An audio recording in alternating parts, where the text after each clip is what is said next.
जो है हाँ जी सर। प्री सिलेक्शन ट्रेनिंग के लेवल का जो भी बात है वो आप जो है बता सकते हो, पूछ सकते हो, लेकिन पहले जो है अभिजीत शाह साहब को हम सुनेंगे, वो बता देंगे।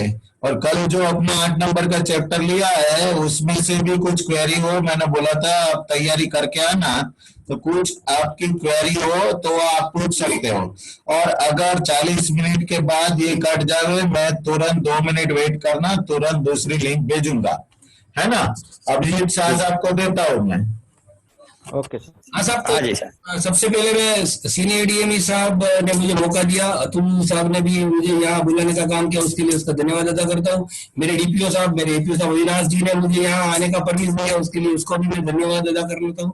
और यहाँ मैं आपसे मतलब pre selection training for the post of for selection post of CLI, तो हम डीआर से वो सब्जेक्ट कवर करेंगे कि जो आपको रनिंग स्टाफ से आप बिलोंग करते हो और आपको रनिंग स्टाफ में कैसे डीआर चलता है और कैसे कैसे उसको क्या क्या स्टेज है वो बताएंगे। जनरली मैं डीआर का जो लेक्चर है वो ब्रेनस्टॉर्मिंग मेथड से लेता हूँ, लेकिन हो सकता है यहाँ कुछ नेटवर्क में प्रॉब्लम हो या कुछ और हो, इसलिए मैं फर्स्ट लेक्चर में मैं काम करूंगा बात बताने का आपको, और फिर हम एक क्वेश्चन आंसर का एक सेशन रखेंगे लास्ट में, तो आपका जो भी क्वेरी है वो आप बोल सकते हो, है। तो डीआर मेन मतलब why DR and what is DR, है। तो डीआर ऐसा है कि एक होता है आपका जेएंडएसआर होता है, बराबर ना, वो हाईली टेक्निकल है, उस सब्जेक्ट पे आप लोग माहिर है, मैं उसमें बात नहीं करूंगा। लेकिन एक डीआर लगता है सर्विस कंडक्ट रूल के हिसाब से, है ना। तो सर्विस कंडक्ट रूल के अंदर जनरली लगता है 3.11, 3.12 और 3.13। वैसे डीआर सब्जेक्ट देखो तो बहुत ही, वैसे देखो तो टीडीएस सब्जेक्ट है और लोगों को मजा नहीं आता है। तो मेरा जनरली ये स्टाइल रहा है कि डीआर को मैं मतलब बहुत ही सिंपल वे में बता के, जो मतलब चौपड़ी में लिखने की बजाय सीधा आपकी खोपड़ी में अंदर घुस जाए, ऐसी स्टाइल में मैं आपको कुछ बातें बताना चाहूंगा। जैसे कि आप लोग जानते हो कि मतलब आपको सीधा सीधा बातें में, अगर डीआर क्यों लगता है, वाई डीआर, है ना, तो मैं आपको एक सिंपल फॉर्मूला बताऊंगा जो आपको 101% मैं दावे के साथ बोलता हूं कि by the end of my session you will be able to understand why DR and what is DR. तो डीआर एक सिंपल फॉर्मूला आईएलयू, आईएलयू का मतलब सब जानते हो, ठीक है। आप जानते हो आईएलयू क्या, आईएलयू का मतलब क्या है, कोई भी एक जवाब दे। I love you, I love you. लेकिन यहाँ के अंदर अगर आई लव यू का उपयोग करोगे तो डीआर लग जाएगा। तो मतलब हमें एलयू से डरना है, बचना है, आई एल यू को कभी इस्तेमाल नहीं करना है। अभी मैं सिंपल आई फॉर इंटीग्रिटी, मतलब आपका इंटीग्रिटी डाउटफुल है तो आप कभी भी डीआर के दायरे में फंस सकते हो, आपके ऊपर डीआर लग सकता है। तो ये हो गया आई, सिंपल सिंपल मैं मोटा मोटा बता रहा हूँ। एल, एल बोले तो link of devotion to duty, मतलब आपको जो ड्यूटी दिया है आपको वो ड्यूटी ईमानदारी से करना है, ठीक, और आपका आपको काम करना है, ठीक है। और थर्ड वन है यू, यू है मतलब unbecoming of a railway servant, मतलब unbecoming of a railway servant मतलब एक रेलवे सर्वेंट को जो शोभनीय वर्तन है उससे बाहर नहीं जाना है, मतलब अशोभनीय वर्तन नहीं करना है, अनपार्लियामेंट्री लैंग्वेज में बात नहीं करना है। और मतलब अनबिकमिंग ऑफ रेलवे सर्वेंट मतलब एक रेलवे कर्मचारी को जो शोभा नहीं देता है उस कार्य को हमें नहीं करना है। Very simple, I L U, अभी आई है तो 3.11 है, एल है तो 3.12 है और यू है तो 3.13 है। ये है सर्विस कंडक्ट रूल की कलम, जो मतलब आप ILU के माध्यम से बिल्कुल याद रख सकते हो। इसमें मुझे नहीं लगता है कि आपको कोई दिमाग को ज्यादा ट्रेस डालना पड़े, आप सीधा सीधा ILU का इस्तेमाल, मतलब आपको आप चार्जशीट देख के बता सकते हो 3.11 लगा है तो इंटीग्रिटी का चार्जेस लगा है, अगर 3.12 लगा है तो मतलब आप बोल सकते हो अनबिकमिंग रेलवे सर्वेंट का चार्ज लगा है, अगर 3.13 आपके पीछे लगा है चार्जेस के अंदर तो आप बोल सकते हो अनबिकमिंग रेलवे सर्वेंट, ठीक है। तो साहब ये सिंपल फॉर्मूला, अगर आप ILU से बचते हो तो जिंदगी भर आपके ऊपर डीआर लग नहीं सकता है। अभी ये हो गई फॉर्मूला, मतलब वाई डीआर, क्यों डीआर लग सकता है, ठीक है। सर बोलिए सर, नमस्ते, जय जिनेन्द्र। बोलिए सर। सर थोड़ा सा धीरे बोले प्लीज, ओके थोड़ा सा आपके स्पीड थोड़ी धीमे करें। Okay, fine fine fine, okay, thank you for suggestion. Thank you sir. क्योंकि मैं ये जूम को भी फर्स्ट टाइम इस्तेमाल कर रहा हूँ, इसलिए मुझे इसका इतना तजुर्बा नहीं है, ये लेकिन मतलब आवाज नहीं। अच्छा, मतलब मेरी स्पीड स्लो वैसा नहीं दीपक जी। वो मैंने बोला जी सर, आपकी स्पीड साथ में थोड़ा थोड़ा क्योंकि सर कुछ कुछ पॉइंट हम लिखते जा रहे हैं ना, इसलिए। मैं दीपक जी ये बोल, आप लिखो मत, आप कभी भी डीआर सेक्शन में आके मुझे मैं आपको लिटरेचर दूंगा, लेकिन आप अभी समझने की बात करो, इसलिए मैंने मैं लिख रहा हूँ, तो आप अभी लिखे मत, शाम को या कल जब भी है मेरे साथ बात कर। और राइट सर, फिर भी आप थोड़ी सी स्पीड धीरे रखें। सेशन स्टार्ट हुआ इसके पहले ही मैंने आपको बताया कि देखिए सर, खोपड़ी में लिखने की बजाय आप सीधा खोपड़ी में डालो। Right sir, right sir, right. Right आपको जो लिखा पट्टी वाला काम हो मेरे साथ मिलना, मैं आपको सारी चीज दे दूंगा, कोई चिंता नहीं है, ठीक है। अभी हम बात करेंगे, ये हो गया वाईडीआर, ठीक है। अभी डीआर है, ये पूरा प्रिंसिपल ऑफ नेचुरल जस्टिस के ऊपर आधारित है। ये डीआर है, डीएआर, डीआर का क्या मतलब होता है? डर, लेकिन ये डराने का काम है, सिर्फ मारने का काम नहीं है। डीआर जो चीज है, रेलवे को सुचारू रूप से चलाने के लिए ये बना, क्योंकि सर्विस कंडक्ट रूल बना 1966 के अंदर, ठीक है। तो सर्विस कंडक्ट रूल के तहत प्रशासन को ये भी महसूस हुआ कि ये कंडक्ट रूल से हमारा काम नहीं बन रहा है, तो रेलवे ने 1968 के अंदर ये डीएआर रूल का गठन किया, ठीक है। अभी ये डीएआर रूल के हिसाब से मतलब रेल कर्मी को सर्विस कंडक्ट रूल को मानते हुए भी सब काम करना है, और वो नहीं मानते हैं तो डीआर क्या है वो हम बताएंगे आपको, ठीक है। अभी ये पूरा प्रिंसिपल ऑफ नेचुरल, इसके अंदर ग्रेविटी ऑफ ऑफेंस के हिसाब से मतलब चार्जशीट दिया जाता है। वो स्टैंडर्ड फॉर्म 1 से लेके जो भी है, आप अगर समझना चाहें तो मैं बाद में बता दूंगा, लेकिन अभी हम फिलहाल बात करेंगे minor chargesheet and major chargesheet. तो माइनर चार्जशीट का होता है SF11 और मेजर चार्जशीट का होता है SF5।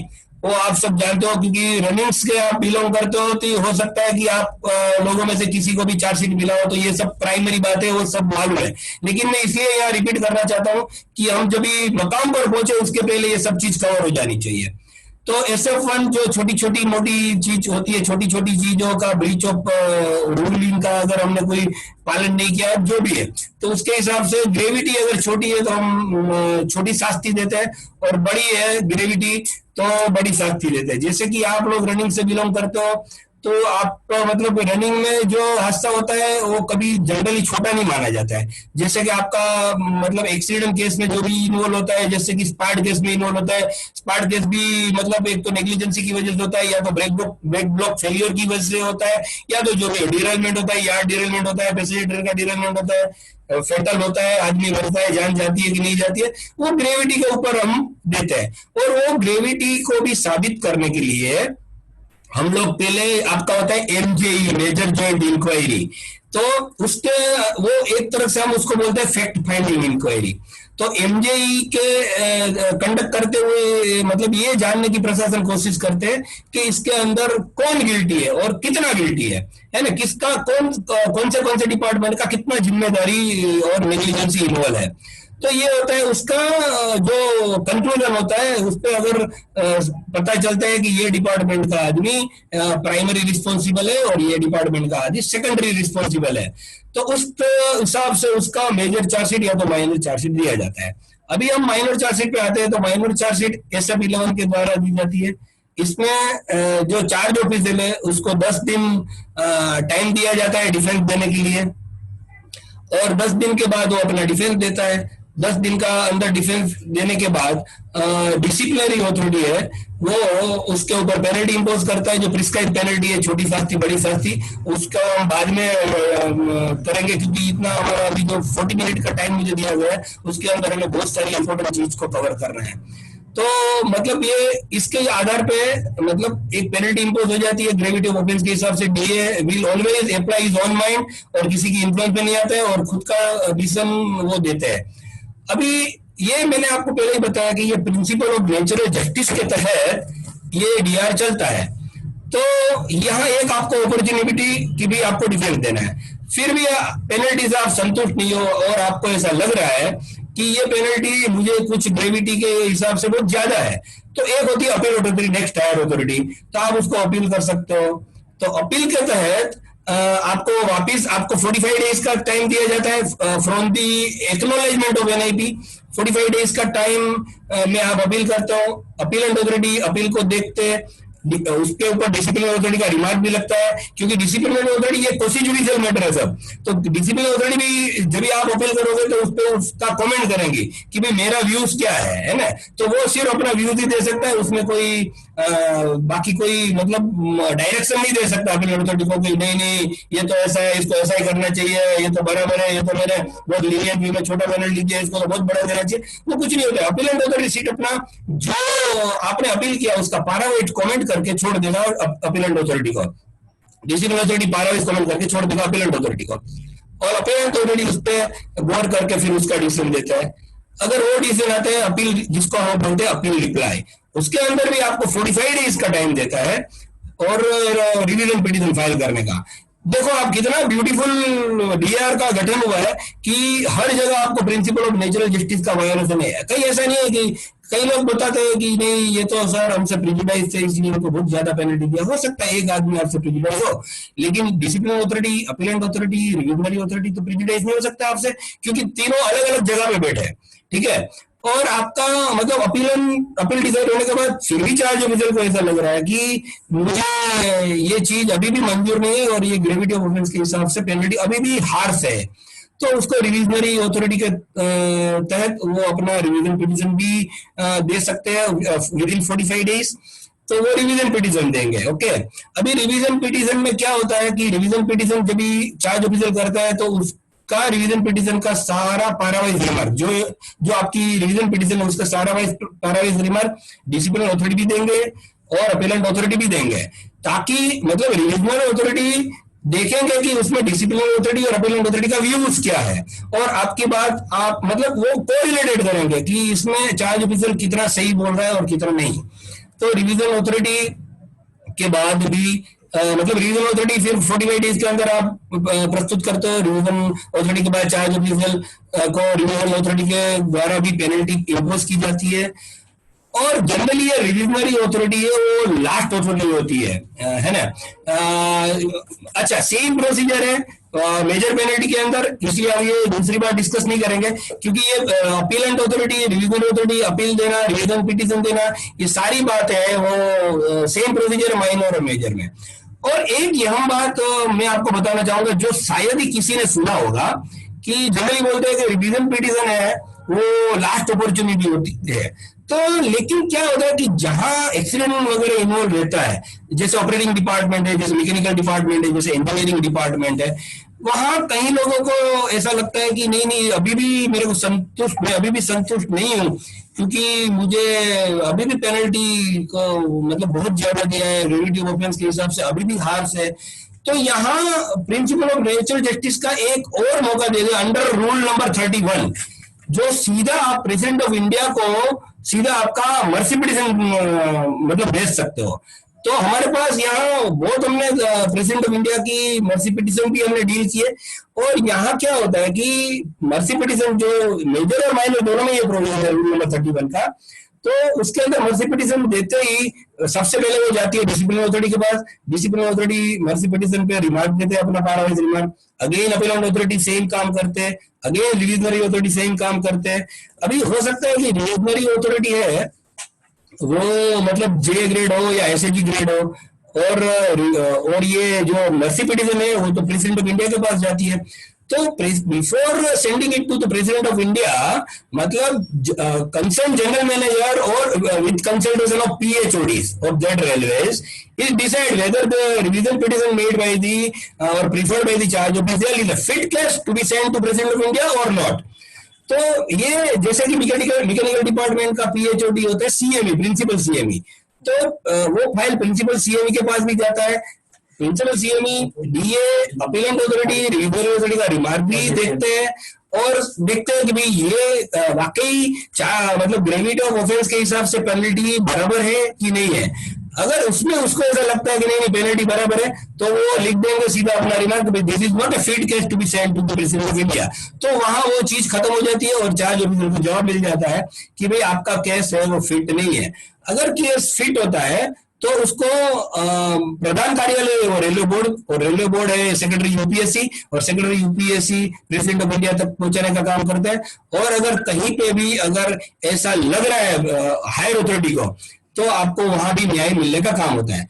तो ये हो गई साहब प्रिंसिपल ऑफ नेचुरल जस्टिस की बात। मतलब आपको कहीं पे भी ऐसा नहीं लगेगा कि एक अफसर ने मेरे को प्रिजुडाइज होके ये एक्शन लिया है, क्योंकि इतना सारा अपॉर्चुनिटी दिया है कि एक अफसर हो सकता है कि प्रिजुडाइज वे में काम करे, लेकिन 3-4 अफसर प्रेसिडेंट ऑफ इंडिया और रिवीजन अथॉरिटी तक का कोई मान नहीं सकता।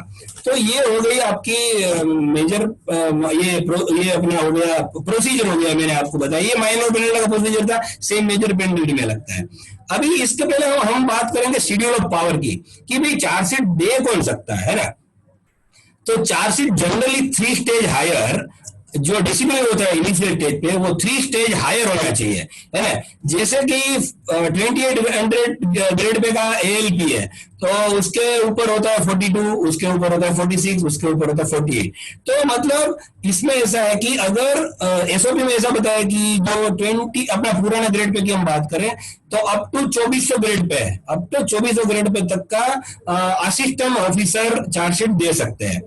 और अगर हम बात करें कि 2800 ग्रेड पे तक का, तो 2800 ग्रेड पे तक का चार्जशीट देंगे मतलब सीनियर स्केल ऑफिसर, जैसे कि डीएमई मैकेनिकल डिपार्टमेंट में।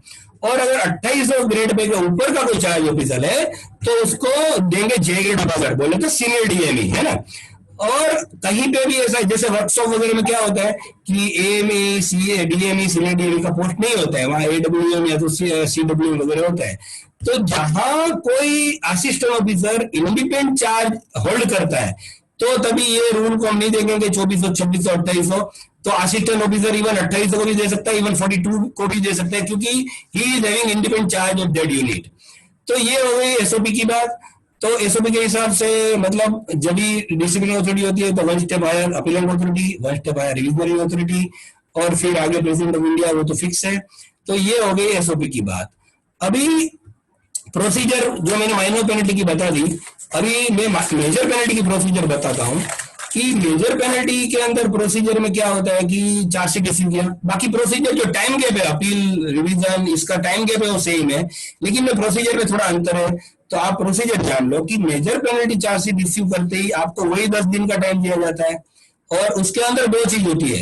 एक तो आरयूडी रिलाइड अपॉन डॉक्यूमेंट, मतलब चार्जशीट के साथ कुछ डॉक्यूमेंट्री एविडेंस भी डिसिप्लिनरी अथॉरिटी आपको भेजेंगे based on that chargesheet has been issued. और एक होता है लिस्ट ऑफ एडमिनिस्ट्रेटिव विटनेसेस या तो लिस्ट ऑफ प्रोसिक्यूशन विटनेसेस। तो वो होता है कि डिसिप्लिनरी अथॉरिटी उसके माध्यम से बोलेंगे कि भाई ये आपके ऊपर एलिगेशन लगे कि ये चार्ज मतलब आपके ऊपर लगे है, उसमें ये 2 विटनेस है, 1 विटनेस 2 विटनेस जो भी है ना। तो ये 2 चीज इसके अंदर मेजर पेनल्टी के अंदर चार्जशीट के अंदर शामिल होती है, हालांकि वो माइनर पेनल्टी के अंदर ये नहीं होती है। तो मेजर पेनल्टी के अंदर लिस्ट ऑफ एडमिनिस्ट्रेटिव विटनेस और लिस्ट रिलाइड अपॉन डॉक्यूमेंट, वो चार्जशीट इश्यू करने के बाद चार्ज ऑफिसर के पास पहुंचता है, 10 दिन में उसको डिफेंस देना है। यहाँ एक अपॉर्चुनिटी और है कि चार्ज ऑफिसर को ऐसा लगता है कि भाई मुझे डॉक्यूमेंट एग्जामिन करना है। जो कई बार क्या होता है कि डॉक्यूमेंट डिसिप्लिनरी अथॉरिटी भेजते हैं तो ऑब्वियसली जेरॉक्स कॉपी भेजते हैं, फोटोस्टेट कॉपी भेजते हैं, और कई बार अटेस्टेड किया होता है, कई बार नहीं किया होता है। रूल ये बोलता है कि जनरली अटेस्टेड करके देना चाहिए, ताकि मतलब attested is as good as original. लेकिन कई जगह डीएनए अटेस्टेड करके नहीं दिया है, तो वहां चार्ज ऑफिसर का ये भी अधिकार है कि वो बोल सकता है कि मुझे ओरिजिनल डॉक्यूमेंट एग्जामिन करना है, और even charge officer is authorised to take extract of that original document with permission of DA. तो वो एक अपॉर्चुनिटी है, अगर आपको ओरिजिनल डॉक्यूमेंट देखना चाहो तो देख सकते हो, अगर नहीं देखना चाहो और आपके पास जो आरयूडी है रिलेटेबल डॉक्यूमेंट उसके ऊपर इनिशियली स्टेज में आप सीधा डिफेंस देना चाहते हो तो भी दे सकते हो। यहाँ डिफेंस देने की बात है, माइनर में भी डिफेंस देना था, मेजर में भी डिफेंस देना है, लेकिन यहाँ अंतर यह है कि माइनर में अगर आप क्या बोले कि आप चार्जेस को एक्सेप्ट कर लेते हो तो पेनल्टी स्ट्रेट अवे इम्पोज हो जाता है। मेजर के अंदर क्या है कि हम दो पार्ट में बात करते हैं कि एक होता है कि सीधा चार्जेस को चार्ज ऑफिशियल मान लेता है, और एक होता है नहीं मानता है, डिनाइड करता है। अगर चार्ज ऑफिशियल, हम पहली कंडीशन को देखते हैं कि चार्ज ऑफिशियल चार्ज को मान लेता है, तो चार्ज को मान लेता है बोले तो मतलब अनकंडीशनल मानना कि हम इस चार्ज को डिस्ट्रीब्यूटर ने लगाए हुए चार्ज को हम संपूर्ण रूप से मानते हैं, उसमें मेरा कसूर है और मैं अनकंडीशनल ये चार्ज को एक्सेप्ट करता हूं, और जो भी पेनल्टी मुझे डिस्ट्रीब्यूटर अथॉरिटी के द्वारा दी जाएगी वो मुझे मान्य है। तब तो जाके ये distributor authority straight away without conducting inquiry penalty को इम्पोज कर सकते हैं। लेकिन दूसरी बात होती है चार्ज को नहीं मानना, तो डिफेंस में वो लिख के देते हैं कि भाई ये आपका ये ऑब्जर्वेशन, लेकिन मैं इसके साथ सहमत नहीं हूँ, और ये डॉक्यूमेंट्री एविडेंस कोई और भी साथ में जोड़ना चाहता है चार्ज ऑफिशियल की भाई मैं इससे सहमत नहीं हूँ और मेरे को चार्ज को नहीं मानना है। तो इस केस में क्या होता है कि चार्ज को नहीं मानने पर डिसिप्लिन अथॉरिटी आपके चार्ज ऑफिशियल के डिफेंस को देखेंगे और सोचेंगे कि अभी इसके अंदर हमें इंक्वायरी करना है, क्योंकि यहाँ सब जगह प्रिंसिपल ऑफ नेचुरल जस्टिस का ही बात किया जाता है। अभी आप जब भी मानते नहीं हो तो डिसिप्लिन अथॉरिटी उसकी बात पे कायम नहीं रहेगा, नहीं नहीं तुम कैसे नहीं मानते हो भाई, तुम्हें मानना पड़ेगा, मैंने इतना डॉक्यूमेंट्री एविडेंस दिया है, आरडीडी दिया है, लिस्ट ऑफ विटनेसेस दिया है। लेकिन यहाँ ऐसी बात नहीं है, यहाँ ये प्रोसीजर को कोशी जुडिशियल प्रोसीजर मतलब अर्धन्यायिक पद्धति के हिसाब से ये चलेगी, और एक इंक्वायरी ऑफिसर का यहाँ नॉमिनेशन होगा जिसका फॉर्म नंबर है SF7 और जो चार्जशीट का फॉर्म नंबर है SF5। तो SF7 के द्वारा इंक्वायरी ऑफिसर का नॉमिनेशन होगा। इंक्वायरी ऑफिसर में भी यहाँ ऐसा होता है कि ऐसा वर्डिंग है D&R रूल के अंदर कि inquiry officer must be sufficient senior than the charge officer. मतलब एक जैसे कि CLI है तो उसका इंक्वायरी एक लोको पायलट नहीं कर सकता है, या तो एक असिस्टेंट लोको पायलट है तो सीनियर लोको पायलट नहीं कर सकता। तो मतलब एक CLI है तो उसका इंक्वायरी हो सकता है कि ADM ही करे और इससे हायर अथॉरिटी करे। तो ये होता है सफिशिएंट सीनियर इंक्वायरी ऑफिसर कौन हो सकता है, ये भी चीज आप मतलब समझ लो।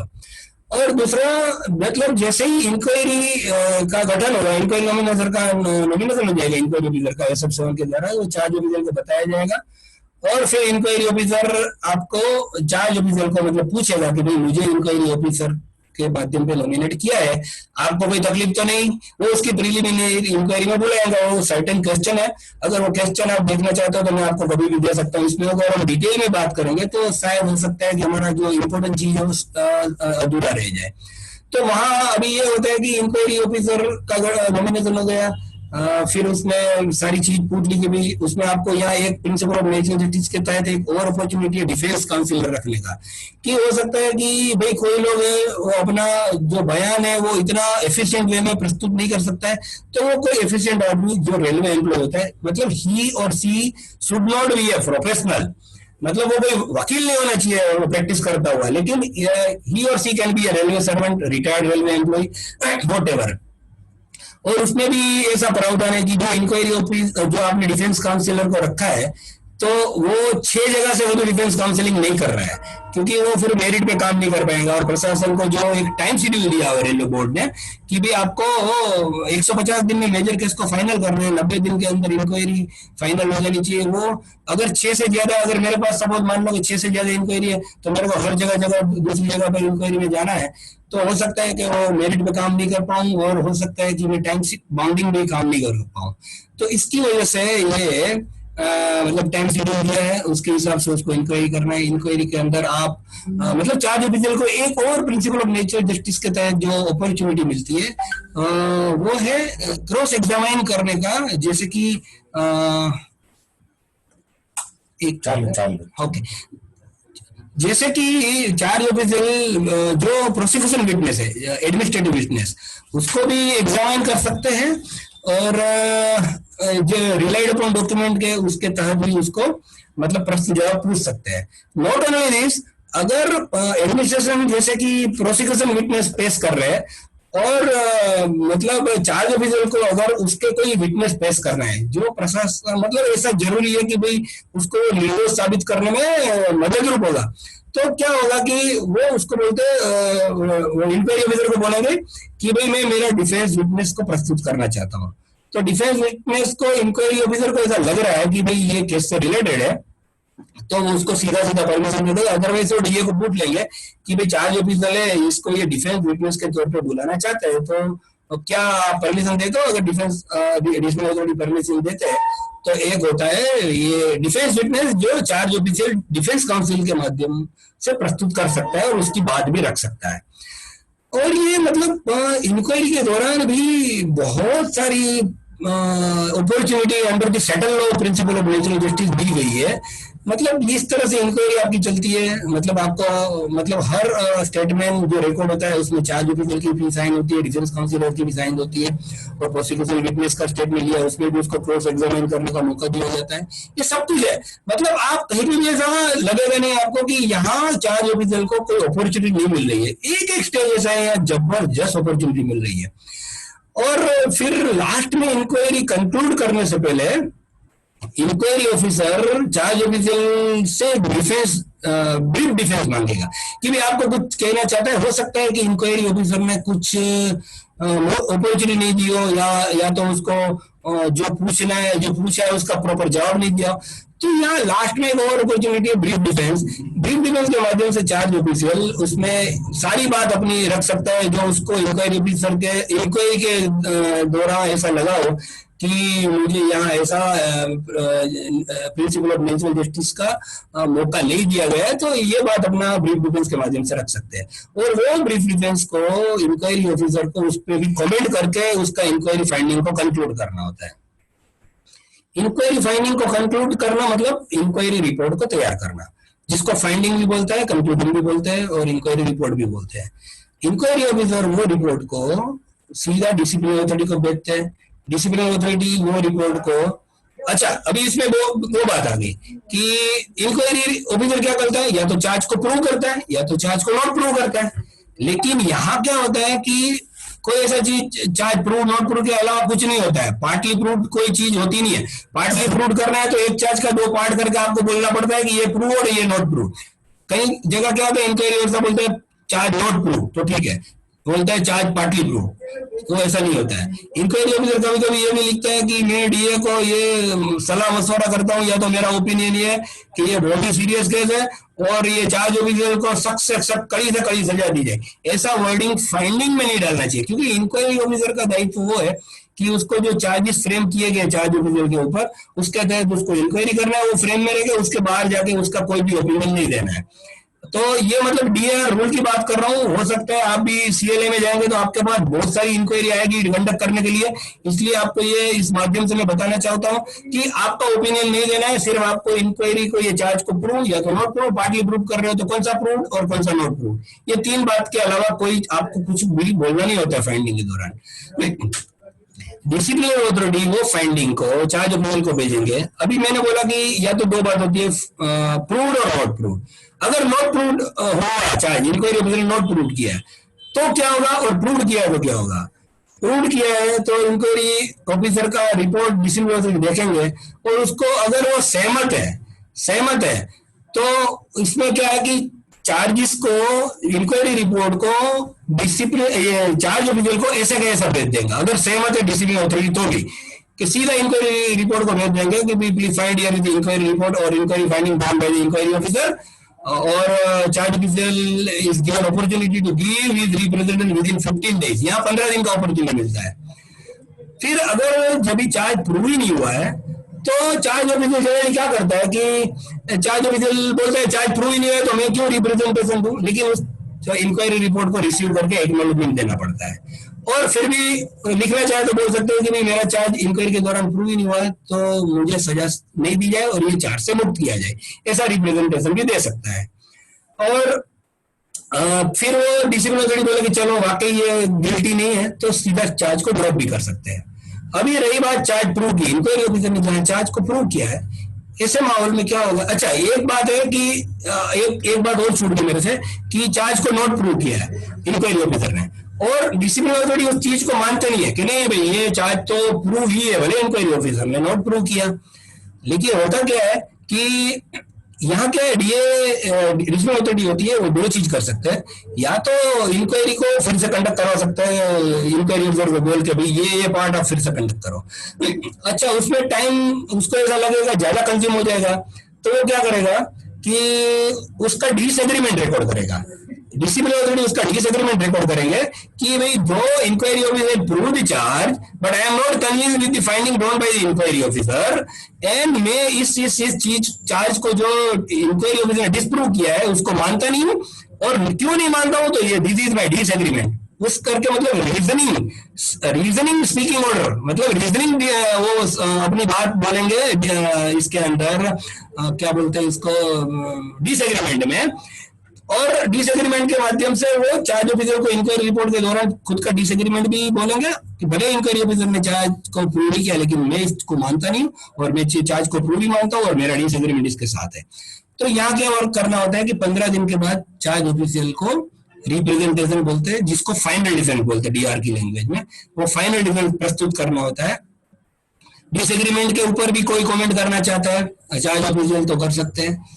अच्छा, इसके पहले एक बात और भी है कि मतलब कहीं ग्रेविटी बहुत सीरियस होती है जिसमें चार्ज ऑफिसर को भी मतलब पता होता है कि इसके अंदर बहुत बड़ा पेनल्टी लगने वाला है, क्योंकि एक्सीडेंट केस वगैरह में मतलब there are prescribed norms of punishment कि भाई ये गुनाह किया तो ये सजा, ये गुनाह किया तो ये गुनाह, तो फिर वो इसके दौरान ये भी मांग रहे हैं कि भाई आप मुझे पर्सनल इंटरव्यू दो ऐसा करके, तो पर्सनल इंटरव्यू भी मांग सकता है डिसिप्लिनरी अथॉरिटी के बाद, फिर डिसिप्लिनरी अथॉरिटी वो पर्सनल इंटरव्यू उसकी बात भी सुनेंगे और उसके हिसाब से वो केस को डिसाइड करेंगे। ठीक है, अभी ये केस को डिसाइड करने के बाद उसका पेनल्टी इंपोज होने के बाद एनआईबी के माध्यम से जाती है, एनआईबी चार्ज ऑफिसर को पहुंचती है और वही प्रोसीजर मैंने पहले आपको बताया, चार्ज ऑफिसर डीए का एनआईबी को, हाँ एनआईबी का फुल फॉर्म होता है, हमारे अतुल साहब बोल रहे हैं एनआईबी का फुल फॉर्म होता है notice of imposition of penalty,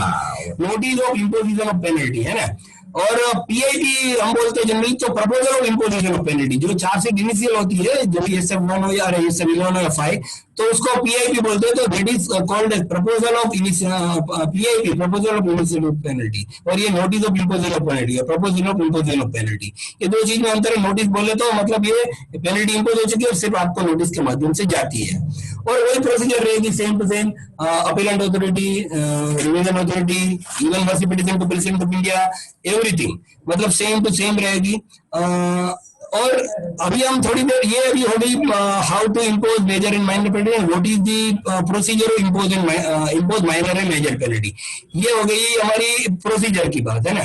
penalty कभी भी मतलब जो आपको लिस्ट है माइनर के अंदर है सेंश्योर है, विथहोल्डिंग ऑफ पास्ट पीटी है, विथहोल्डिंग ऑफ इंक्रीमेंट है, मतलब नॉट मोर देन 3 इयर्स है ना, पिक्यूनरी लॉस होता है, कोई आपका रेलवे का आपने कोई नुकसान किया तो वो पिक्यूनरी लॉस भी माइनर पेनल्टी में आता है।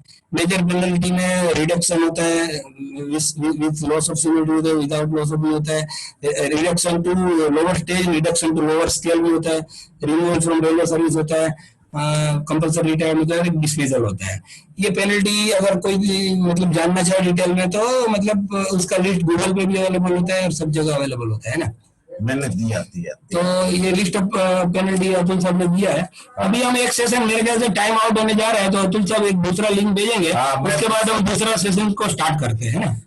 Okay, thank you for listening peacefully, और हम दूसरा क्वेश्चन आंसर स्टार्ट करेंगे, उसमें आप पूछ सकते हो जो भी सवाल है। रिकॉर्ड कर दो। Thank you, sir. Thank you.